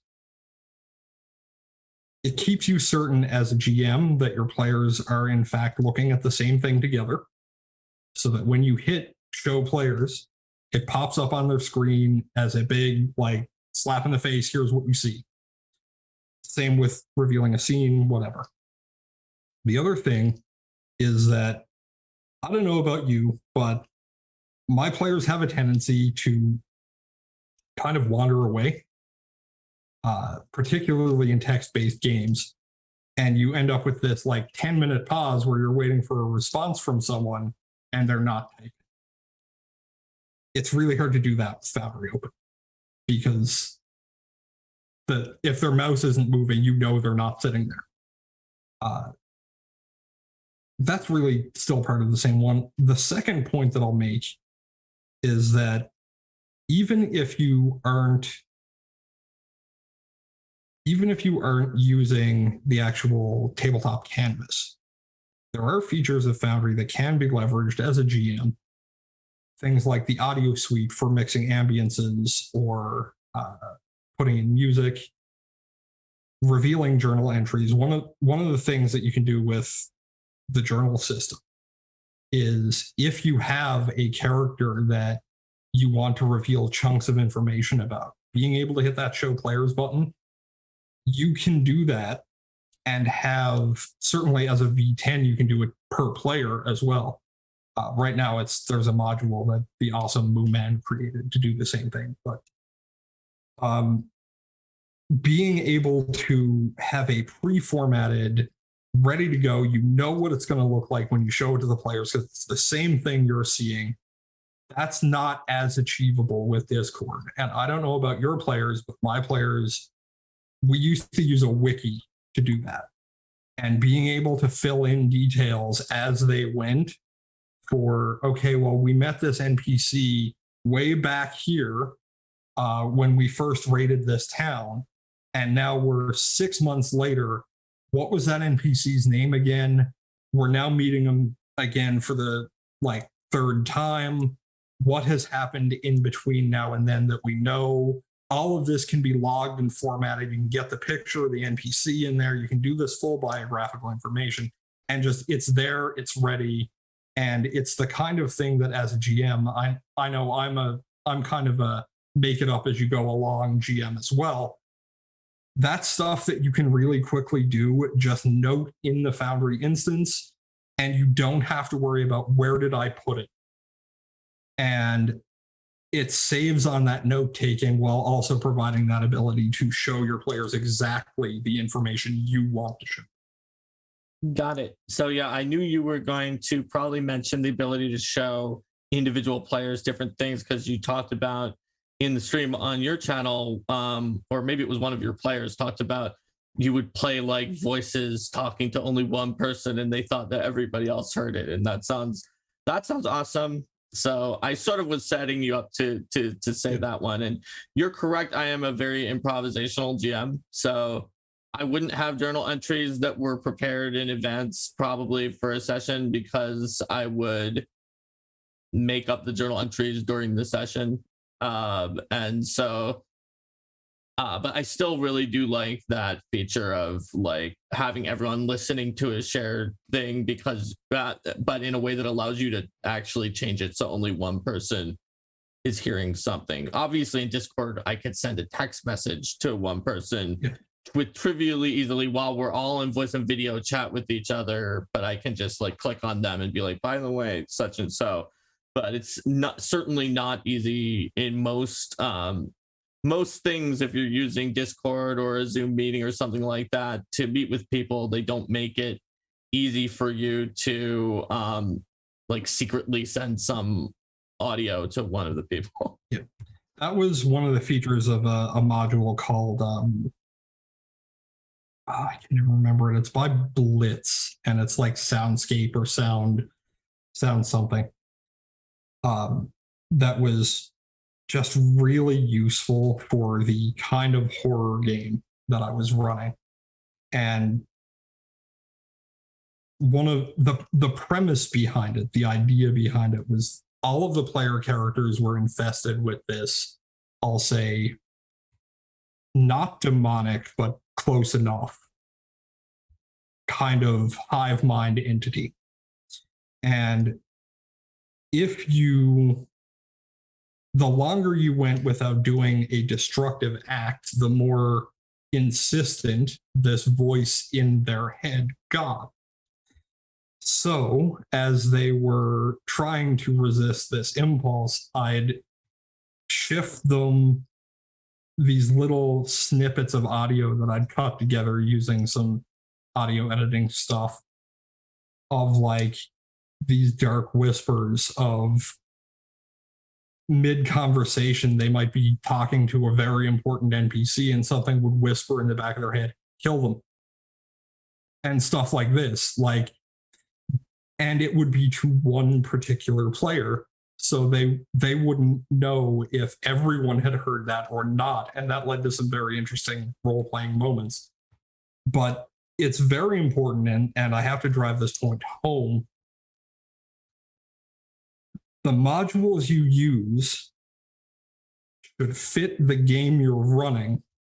They shouldn't be used in every game you run.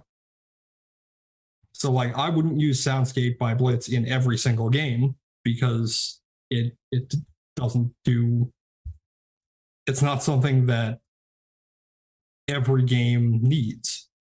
Likewise, the really cool automated effects animations on, spell casting you might see people do. If it's for the type of game you're running and it enhances the game you're running, to use it, by all means, but tailor your module use to your particular play. All right. Yeah, I like that. I think that convinced me if I want to run certain particular things and I have something planned enough in advance that I might use it for that particular purpose. I never would have thought of using it for that until I heard your tool. So I have been convinced in certain situations to do that, and I didn't think I would be. Oh, there you go. Look at that. Now you might use it, Mark. Funny thing is, it's like I never thought about it until you were talking, is that I actually don't use, for the VTT, when they're doing role playing, other than rolls for like skill checks, I just have a map maybe but that's it. Like I'm not doing anything. Like that actually has done theater in mine. As I said, my players are very, very tactical, so we use it as a true battle map, and we also enjoy it. You know, having one nice thing about VTTs is that they do have true line of sight, which you just can't get anywhere else except in a VTT. Like if you can't see it, you can't see it. There's no cheating like that. There's no, oh, I can see it on the map and I'm just pretending I don't see it on the map in the old days. Now it's like you can't see it. You can't see it. The VTT doesn't let you see anything. That's nice, and it does really amp the freakitude for the PCs when they're exploring a deep dark dungeon, and they crawl through those rooms very slowly. Like there's no longer running down corridors like in the old days, because they don't know what they're encountering, so they will go square by square. And I like that. I like that they're actually really getting into it, and it adds that feeling of dread when they're going through the map. And that's like a very, very good use of the VTT. But it is funny. I never thought of it till you guys were talking. I actually do also theater of the mind, but that's for all the role-playing aspects and the talking aspects. And then we use the VTT heavily for battle map and combats, at least for my group. There's times and places to use full tactical maps, and I think for minor encounters, stuff like you camped for the night and a bunch of wolves happened upon your camp and now you're defending yourself against a bunch of wolves, you don't need a tactical map for that. You can. I'm not going to shame anyone for doing so, but the reality is you don't really need to put tokens on a map for, and now the wolf is biting. What do you do to the wolf?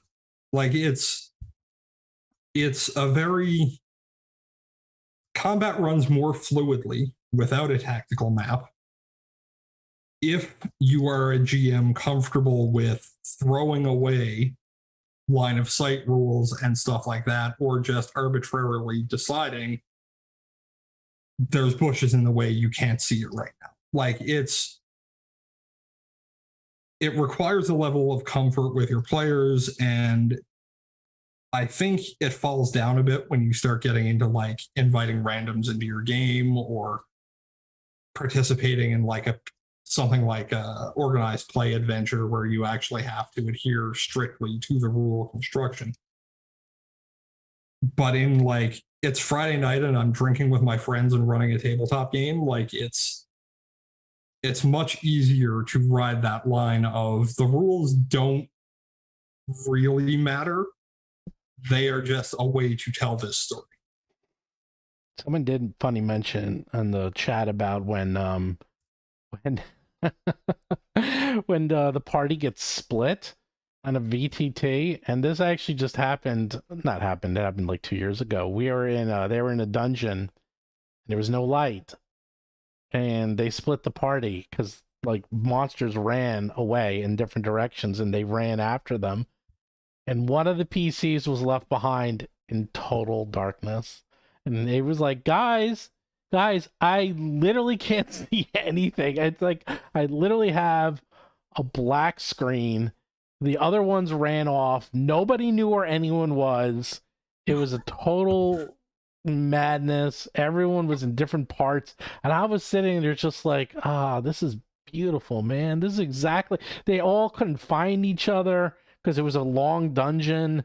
One went south, one went all the way to the east, one went south and then east, and the last guy's sitting in a room by himself in total darkness. And I'm like, and then they couldn't see because they're all corridors. So they're like, wait, I can only see a corridor here, and then I got to go here and then go down. And it took them like 10 minutes just to get back to it. And I'm just like, there we go. That's immersion, and that's a good VTT experience. And they also learned everyone gets a light source.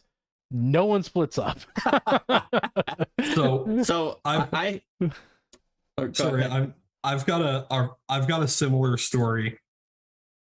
On Sundays, I play in a D&D 5e game run by Atropos or Andrew, who's head of the company. And I was previously playing a fighter who was like, his backstory was he's this military veteran who retired and went to start a farm in Icewind Dale because the people who he worked for as this former town guard thought it would be funny as a retirement gift to give him land in Icewind Dale to use as a farm. And we get to this point as a party where we're in this mine that's been taken over by goblins. And this character has a history of getting himself into situations by this point in the story where he has split from the group to fight one or more enemies, or he and one of the other characters have gone in to this like divided away from the party to fight a certain group to let the spellcasters stand back. And he's a dragonborn, so no dark vision, 5e.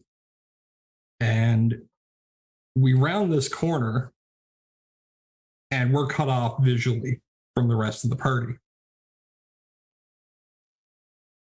And we spend one turn in the dark. We're fighting. We do have a light source because he's carrying a torch or something like that. And when the party catches up to us in the next turn, it's like that gif from Community where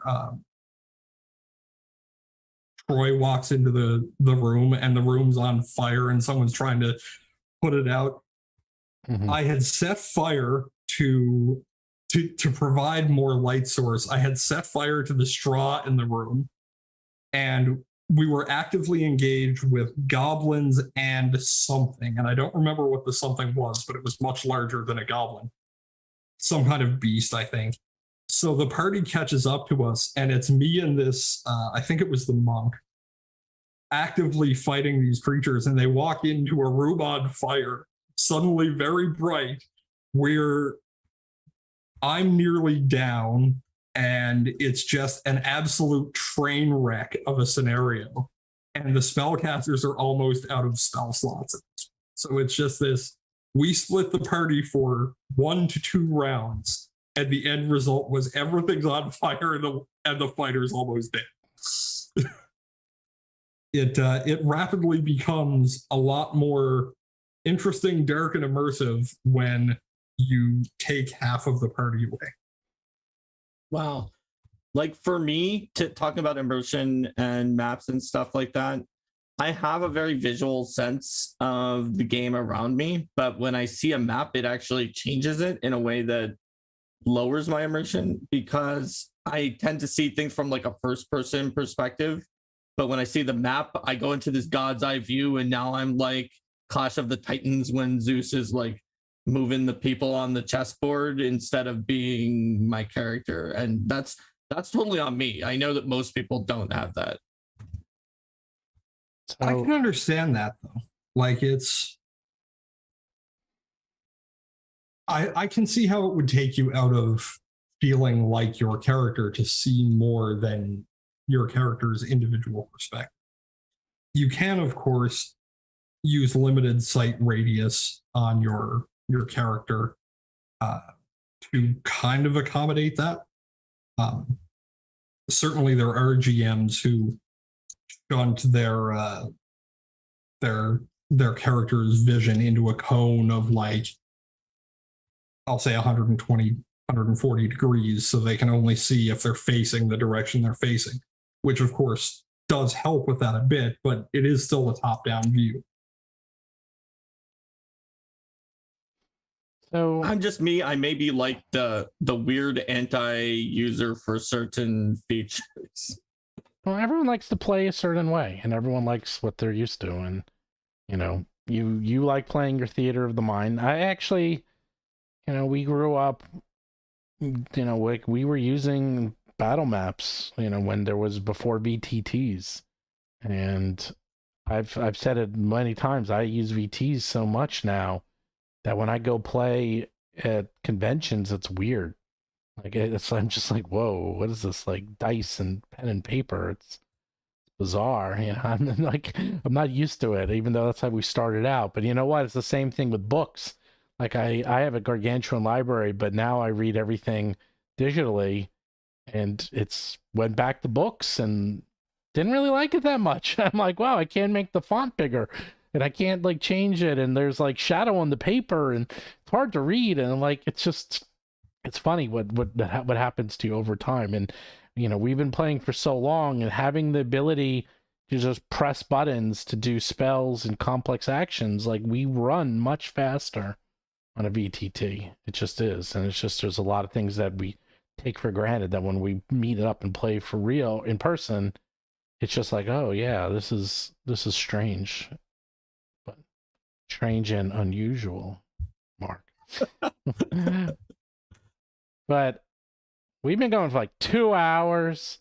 Mhm. We had only one question, which is kind of amazing, and in all that time, no Yeah. one had any questions. I guess everyone knows everything about VTTs, or our Or they were just information. so excited about hearing like Our all the information was tips just that good. they were just glued to the screen. Yeah, I don't know if we gave, like, I guess we gave a lot of tips and tricks in the sense that of how to set up your games and how to play them, and that everyone does them a little differently. I mean, if you have very specific questions, you can always come on to our Discord, obviously the Foundry Discord, everyone. But, you know, really what it comes down to is that everyone will play it differently, and you have to decide two things, I'd say, and before we go, is that the GM probably has the most say. They're the ones that have to set up and run everything. But I would also say that the GM should make sure they talk to their characters, because I did play a Foundry game with someone who did like to automate a lot. And it was a lot of, okay, you click on your character, then do this, then do this, then do that. And it was like, it was, even for me, even someone who, like, you know, I'm like, yeah, it's a little too much. Can I just roll the dice? You know, I was actually a player in this game, and I'm like, it's cool that it'll do everything. I just have buttons, you know. That's all I really need. I don't need all the coolness. And I know why they did it, because they, you know, they're new to it, and they do it almost as a challenge to see if they can do it. They do it as a coding challenge, and then they're like, cool, I did it. Now let's use it. You know, if you code long enough and you get past that, you're like, yeah, I know I could do it. I don't need to automate everything. I know if I wanted to write this, I could write it, but I don't need to do it. So I have a rule that when I'm running my games I use very frequently, which is if I need to take more than 5 minutes to explain to you how to do something, as a GM, I've screwed up somewhere. oh, I would say if it takes more than 1 minute, I've screwed up somewhere. The 5 minute rule is like, if I can't explain the entirety of a game system, like subsystems rules, to you as a player in 5 minutes in a way you will understand it for the rest of the session or for the rest of the campaign, I've screwed up, and the game system is too complicated for a player to grasp, because that 5 minute window is how long the average person pays attention for like a verbal discussion. So capturing and summarizing details of a game system or how to use a VTT or whatever, it needs to be in that 5 minute window to keep people interested. So things like when you get into a situation where you have to explain to players where to click on the character sheet to do this thing with this ability, every single session, it's too much. Step back, find ways to simplify.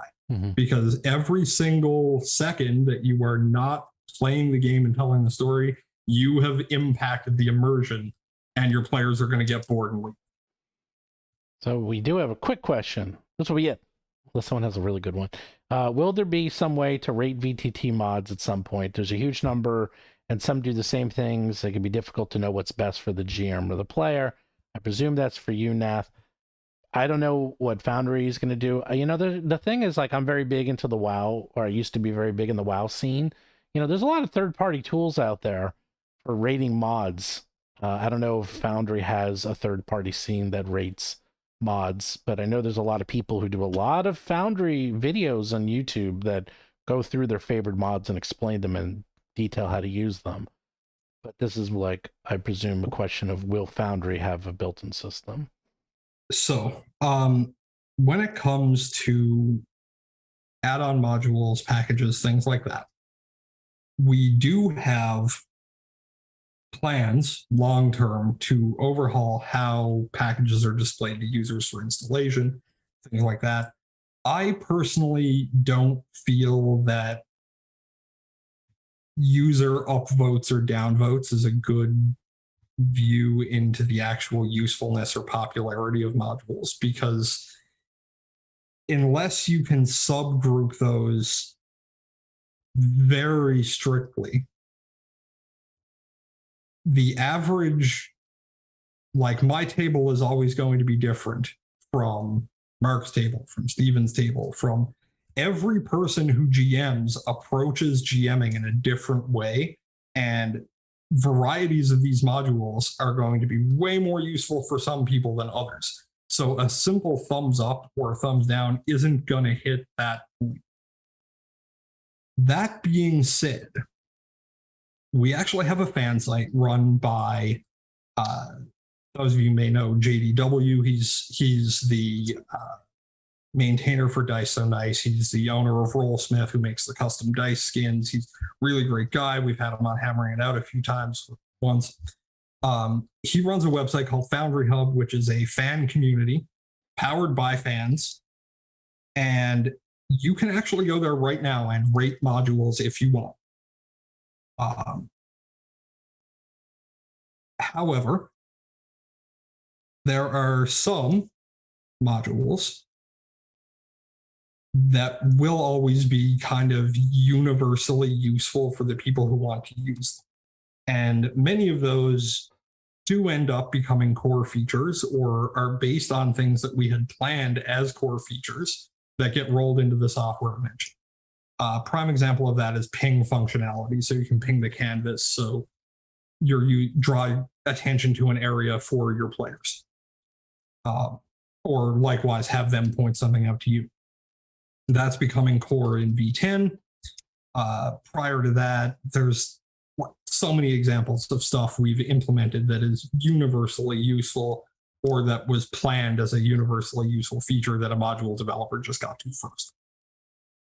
For identifying what's popular and what's useful, there is no easy answer, because you as a GM will always want something different than the next person. It's one of the reasons why I don't advocate for module lists or like, here's 25 of the best modules for Foundry VTT, because that is always going to be subjective. Okay. However, if you do want two very good Foundry modules, you could always go to battlezoo.com and download ours. We got monsters, we got monster parts, we got ways to play dragons, and for free you can play a dungeon. Absolutely free for 5e or Pathfinder. The module and the PDF are both free. Yes, everything's free if you want to play a dungeon. But 2 hours, long time. We could probably go on forever because we got a lot of people still, but I have things to do. Mark's got things to do. My dogs have things to do. You hear that? Yes, everyone's dog has things to do. Everyone's dogs. We've got to get ready for all of you for next Tuesday. That Kickstarter, because it's gonna be big. So I hope. And we're doing a lot with Foundry because we love Foundry, and Foundry people, Battlezoo people seem to love Foundry. It's the number of people who use Foundry that buy Battlezoo products is impressive. I won't give exact numbers, but it is gargantuan. So I'm honestly super excited to see how your Kickstarter goes. I'm really curious. The very interesting as a GM as a player. I don't play normal ancestries at all in any game. It's always okay. So I have this concept for this really like outlandish character. Help me make it not overpowered. So being That's able kind to of see exactly our thing. That's our thing. That's what Mark does. I mean, since Yeah. Mark has either designed or helped design or reviewed every ancestry in Pathfinder, I mean, he knows how to balance. Like, I mean, the best example is the Dragon book, and you know, I've never seen any review that says it's OP, that it's overpowered. Everyone is, the number one thing I see people say is they're like, you play a dragon and it feels like a dragon, and it works. That's it. You know, I like, saw like one or two people say it was overpowered, and then a bunch of people Mark saying that is it wasn't. so lawful good. He's got a. You'll find someone some there. I also saw some people Yeah, saying it was but I don't even know if they underpowered. really used it though. That's the thing. It's like when They I might read not those, have, based on their that's description. They just looked exactly at something. right. All the people these who are play people. tested it the most said that they were shocked at how balanced it was with Yeah. other options, and like maybe not as strong as the most I'm using ridiculous combination you Yeah. would make without a dragon, but up there in power with solid strength that was Mhm. on the baseline while giving you the fantasy of the dragon. That's Yeah, what they've been exactly. saying, like 98% of everyone. And then there's the outliers who say it's too weak or too strong, but we don't know how much they've actually played Well, with it. I mean, we'll get into this, but the ones that may say it's too weak is because you can't start off with flying, but that's part of the overall core rules of Pathfinder. You know, there are general rules. It is a game after all, and if you gave one ancestry more power than others or more abilities, then it would be too powerful. So you have to give and take, and that's where the give and take comes in. It's like you can get flying, but you only get 10 minutes, you know, or something like that. Or you can change your size, but it takes a few levels before you can start changing your size, or breath weapons, things like that. So again, it is built on the same principles of all other ancestries, is that you get more levels, you get more powerful, you get more abilities, but you don't start off mega powerful. You don't start off a level 12 dragon at level 1. You start off as a level 1 dragon and you have level 1 abilities, and you are going to be kind of weak. So, which I know people don't love. But you know what? I played a Pathfinder Society scenario and we fought a dragon, and that dragon only had 12 hit points. It was level 1 scenario. So they exist. Those baby dragons somewhere. Anyhow, no, Mark's builds are so balanced, they're used by NASA scientists to calibrate their instruments. They're pretty balanced, I will have to say. And a big part of it is his math, and then we play test it. And if you are in the Battle Zoo Ancestries Kickstarter, not only will you get to talk with us and help figure out and potentially play test them, but you'll get an idea of how we're building them and give us ideas on how to change them or add to their, you know, functionality. But yeah, I think you'll like them a lot, Nath, because the big thing with these is that you're going to be playing. They're not just reskinning of you know, like an elf and a dwarf and a halfling, you know, like, you know, half orc, you know, they're all kind of the same in some ways. They're humanoids, but like these are monsters. They play very differently. They are not the same creatures. They do not have the same abilities. So I would love to come back at some point in the future and have a discussion with you guys about topics of game design, and particularly like approaches to ancestries and culture when writing them, because that is a very topical thing for me. So, well, it's not like we have anyone here with experience, so I'll have to get someone on the stream that knows what they're doing besides Mark. Mark, is Linda available? No, because you picked one of the only time slots during the week that overlaps with her voice meeting for the Starfinder. Well, then we'll do a creative meeting. special one, and then you can She take a would break. come on sometimes if you didn't take this slot. I know. Well, this is a good slot for us, though. So in 1 week, you will be able to get these. You'll be able to get these plushies. And we're going to do something. I'm doing something with the shipping so that you guys can get everything early, because the books are going to take a while. So I'm going to try to do split shipping so everyone can get plushies and cards and books and everything, Elder Dexes and minis ahead of time. So you can start playing with these, because a lot of people want to start playing with their kids, or they want to start like games right away. We're going to come up with some basic rules so you can start collecting them.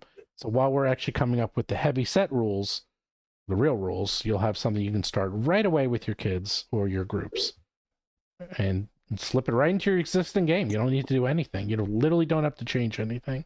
It will just work because Mark's that smart. Well, it's because we're working hard. That too. We figured it out. So yes, Nath, thanks for being here. I'm sure we will have you on again because everyone loves VTTs, and I'm very curious to hear about this system that you're working on, this game. Yeah. Does it have a name? Let's or have does you it on not and have, talk about or that does it not have a and name yet? ancestries and stuff. I'll have to make some further progress on my current headaches before I can reveal anything to the public. But sure, maybe I'll make some progress this month. Really? It's one of those? That's a very ambitious to write a whole game system. Maybe we should have that. It's like tips and tricks on how to write a game system, Mark.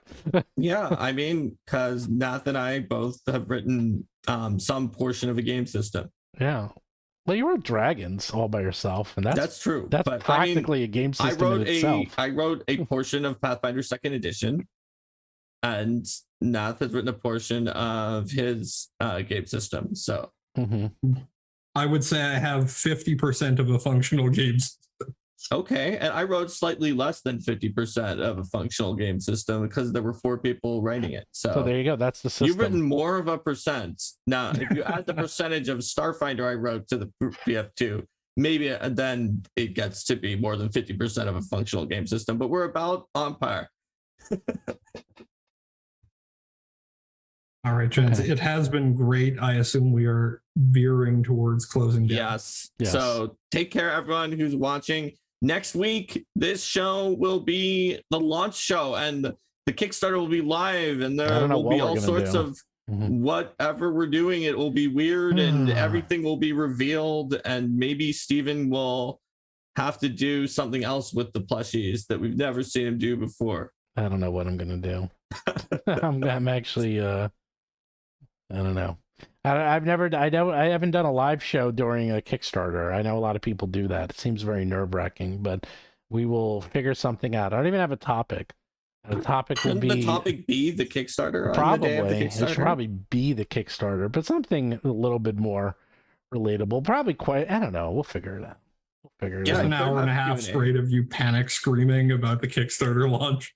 Look, we just hit the stretch goal. Now we get the light elements. Hell yeah. No, the thing is, you prepare it for so long. We've been working on this for 6 months. I mean, you think these plushies just came out of nowhere? It's like, takes a long time to make these. It's like, this wasn't just all that art, it's not like, oh, we just got it the other day. It's now working on this thing since beginning of last year. Sorry, end of last year. So it's at this point, it's really just sitting there and you press a button, it goes live, and you sit back and pray. That's kind of it. Didn't you say a ton of people are going to be putting in comments or asking questions? Yes. There's a comment area, and people do ask a lot of questions, especially the first couple of days. People want to know. So the stream could be a place for Q&A, for example. Yeah, it could be a good place there. And even people came up with ideas. Last year, some people had some new ideas, and we changed the Kickstarter, and we changed the rewards. So it's a good place to kind of talk to us during and communicate. So, all right. Other than that, have a good week, everyone. We will see you in a week. I'll see you on a bunch of interviews.